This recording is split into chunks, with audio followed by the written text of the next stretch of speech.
इंसानों को हमेशा से ही अदृश्य दुश्मनों ने परेशान किया है। पूरे इतिहास में महामारियां महाद्वीपों में फैली हैं, अपने पीछे विनाश छोड़ती हुई। 14वीं शताब्दी में ब्लैक डेथ ने पूरे यूरोप में आबादी को कम कर दिया। सदियों बाद 1918 के स्पेनिश फ्लू ने लाखों लोगों की जान ले ली, जो प्रकृति की शक्ति की एक कठोर याद दिलाता है। हाल ही में कोविड-19 ने दुनिया को रोक दिया, हमारी कमजोरियों को उजागर किया। ये महामारियां अतीत से गंभीर चेतावनी के रूप में काम करती हैं। वे हमें याद दिलाती हैं कि संक्रामक रोगों का खतरा निरंतर है, सीमाओं की अनदेखी करता है और किसी भेदभाव को नहीं जानता है। इन प्रकोपों से सीखे गए सबक अमूल्य हैं।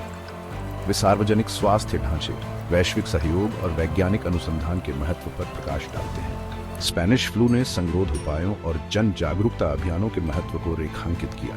कोविड-19 ने शीघ्र पता लगाने, संपर्क अनुरेखण और तेजी से टीका विकास की आवश्यकता पर जोर दिया। इन महामारियों ने मानवीय भावना के लचीलेपन को भी उजागर किया है। समुदाय एक साथ आए हैं, स्वास्थ्य कार्यकर्ता अग्रिम पंक्ति पर लड़े हैं और वैज्ञानिकों ने अथक परिश्रम किया है। साहस और सहयोग के ये कार्य प्रतिकूल परिस्थितियों को दूर करने की हमारी क्षमता का प्रमाण है। जैसा कि हम भविष्य की ओर देखते हैं, एक और महामारी की आशंका बनी रहती है। सवाल यह नहीं है कि बल्कि कब है। ये सूक्ष्मता से शुरू होता है। दक्षिण पूर्व एशिया के एक हलचल भरे शहर में असामान्य निमोनिया के मामलों के एक समूह की सूचना है। लक्षण गंभीर हैं, तेज बुखार, लगातार खांसी और सांस लेने में कठिनाई। डॉक्टर हैरान हैं, कारण अज्ञात है। कुछ ही दिनों में मामलों की संख्या कई गुना बढ़ जाती है। वायरस खतरनाक गति से फैलता है, हवा के माध्यम से एक व्यक्ति से दूसरे व्यक्ति में जाता है। अस्पताल अभिभूत हैं क्योंकि बीमार और मरने वाले उनके गलियारों को भर देते हैं। एक नई महामारी की अफवाहों के रूप में शहर में दहशत फैल जाती है। वायरस इन्फ्लुएंजा का एक नया स्ट्रेन अत्यधिक संक्रामक है। यह श्वसन बूंदों के माध्यम से फैलता है। जब कोई संक्रमित व्यक्ति खांसता या छींकता है तो निकलता है। प्रकोप को रोकने के शुरुआती प्रयास असफल रहे हैं। वायरस, जिसे अब मार्बर्ग 25 करार दिया गया है, शहर की सीमा से परे फैल गया है, जो पहले से न सोचे गए यात्रियों द्वारा ले जाया जाता है। स्वास्थ्य अधिकारी नए खतरे को समझने के लिए हाथापाई करते हैं। दुनिया अपनी सांसें रोक कर रखती है क्योंकि वैज्ञानिक महत्वपूर्ण सवालों के जवाब देने के लिए समय के खिलाफ दौड़ लगाते हैं।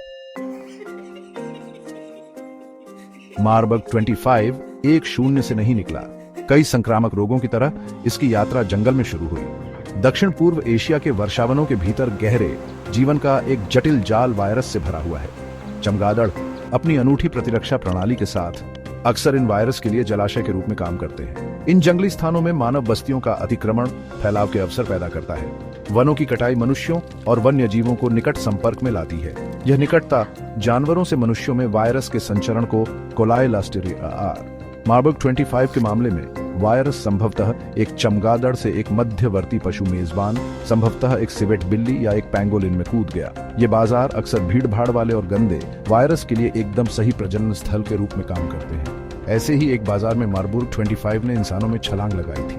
इस वायरस में लक्षणों का एक खतरनाक संयोजन था: उच्च संक्रामकता, एक लंबी ऊष्मायन अवधि और तेजी से उत्परिवर्तन। 2025 की दुनिया हाइपर कनेक्टेड है। हवाई यात्रा घंटों में महाद्वीपों को पार करना संभव बनाती है। वैश्विक व्यापार नेटवर्क दुनिया भर में फैले हुए हैं, अभूतपूर्व गति से माल और लोगों का परिवहन करते हैं। यह अंतर संबंध कमजोरियों का निर्माण करता है। जिस तरह घनी आबादी वाले शहर के भीतर वायरस तेजी से फैल सकते हैं, उसी तरह वे दुनिया भर में फैलने के लिए वैश्विक यात्रा और व्यापार मार्गों का फायदा उठा सकते हैं। कुछ हफ्तों के भीतर मार्बर्ग 25 दक्षिण पूर्व एशिया से आगे फैल गया था। अंतरराष्ट्रीय उड़ानों और मालवाहक जहाजों पर सवारी कर रहा था। यूरोप, उत्तरी अमेरिका और अफ्रीका में मामलों की सूचना मिली थी। वायरस कोई सीमा नहीं जानता था, किसी जाति या पंथ के खिलाफ भेदभाव नहीं करता था। सरकारें प्रकोप की गति और गंभीरता से बेखबर प्रसार को रोकने के लिए संघर्ष कर रही थीं। यात्रा प्रतिबंध और सीमा बंद लागू किए गए, लेकिन अक्सर बहुत देर हो चुकी थी। दुनिया ने डर और अविश्वास के साथ देखा क्योंकि वायरस दुनिया भर में फैल गया था। मार्बर्ग 25 ने लक्षणों की एक भयानक श्रृंखला प्रस्तुत की। वायरस श्वसन प्रणाली पर हमला करता है, तेज बुखार, लगातार खांसी और सांस लेने में कठिनाई का कारण बनता है। गंभीर मामलों में इससे निमोनिया, तीव्र श्वसन संकट सिंड्रोम और अंग विफलता होती है। मार्बर्ग 25 को जो चीज विशेष रूप से कपटी बनाती थी, वह थी इसकी लंबी ऊष्मायन अवधि। संक्रमित व्यक्ति कोई भी लक्षण दिखाने से पहले कई दिनों तक वायरस का संचार कर सकते थे, जिससे शीघ्र पता लगाना और संपर्क अनुरेखण बेहद मुश्किल हो जाता था। रोगियों की आमद से अभिभूत अस्पताल मुश्किल से ही सामना कर पाए। गंभीर श्वसन संकट वाले लोगों के इलाज के लिए आवश्यक वेंटिलेटर की कमी थी।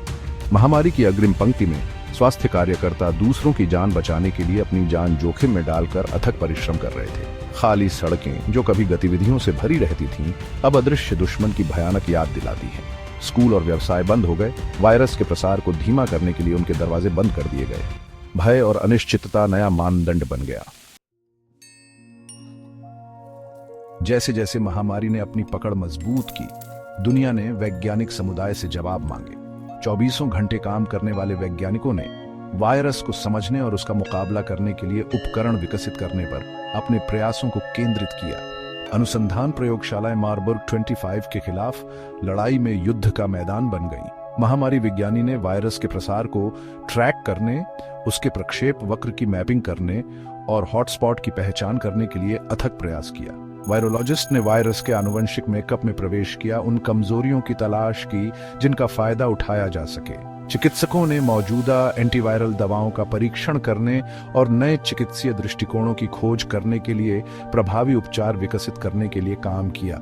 वैश्विक प्रतिक्रिया, हालांकि शुरू में धीमी और खंडित थी, एकजुट होने लगी। विश्व स्वास्थ्य संगठन जैसे अंतर्राष्ट्रीय संगठनों ने प्रयासों के समन्वय, सूचना साझा करने और मार्गदर्शन प्रदान करने में महत्वपूर्ण भूमिका निभाई।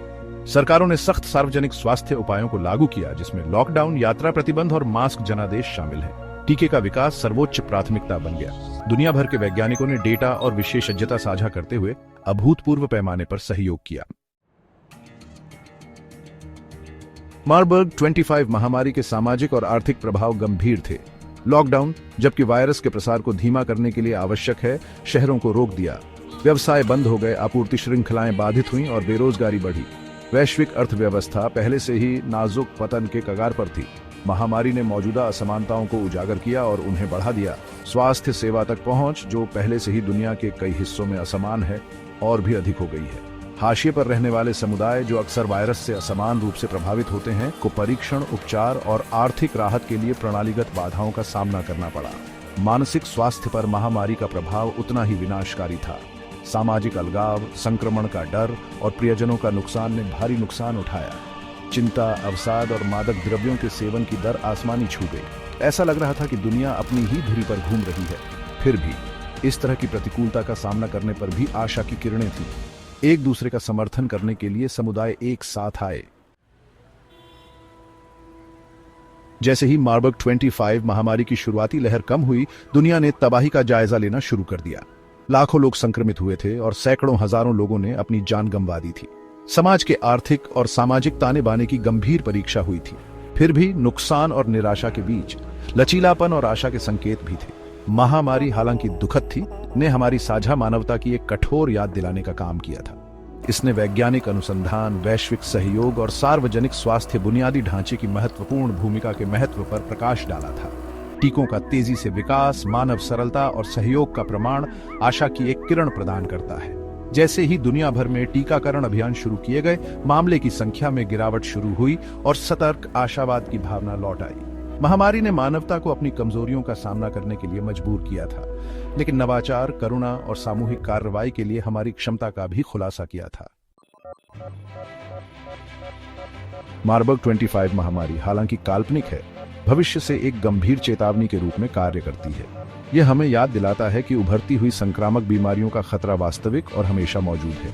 सवाल यह नहीं है कि कोई और महामारी आएगी या नहीं, बल्कि कब आएगी। मार्बर्ग 25 और पिछली महामारियों से सीखे गए सबक को हमारे कार्यों का मार्गदर्शन करना चाहिए। हमें मजबूत सार्वजनिक स्वास्थ्य प्रणालियों में निवेश करना चाहिए, वैश्विक स्वास्थ्य सुरक्षा को मजबूत करना चाहिए और जूनोटिक स्पिलओवर के मूल कारणों जैसे वनों की कटाई और वन्यजीव व्यापार को संबोधित करना चाहिए। हमें वैज्ञानिक अनुसंधान और विकास को भी प्राथमिकता देनी चाहिए, ये सुनिश्चित करते हुए कि हमारे पास भविष्य के प्रकोपों का तेजी से पता लगाने, ट्रैक करने और प्रतिक्रिया करने के लिए आवश्यक उपकरण और प्रौद्योगिकियां हैं। अंतर्राष्ट्रीय सहयोग सर्वोपरि है। रोग सीमाओं को नहीं जानते हैं और हमें सूचना, संसाधनों और विशेषज्ञता को साझा करने के लिए मिलकर काम करना चाहिए। मानवता और संक्रामक रोगों की कहानी का अगला अध्याय अभी लिखा जाना बाकी है। आज हम जो चुनाव करते हैं वे उस कहानी के पाठ्यक्रम को निर्धारित करेंगे। आइए हम शालीनता पर तैयारी, अलगाव पर सहयोग और एक ऐसा भविष्य चुने जहां हम अब अदृश्य दुश्मनों की दया पर न हों।